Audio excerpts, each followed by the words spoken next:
وإسماعيل وإدريس وذا الكفل كل من الصابرين وأدخلناهم في رحمتنا إنهم من الصالحين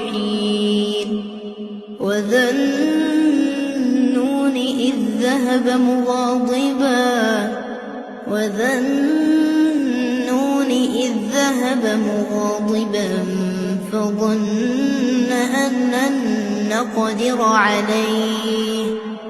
فظن أن لن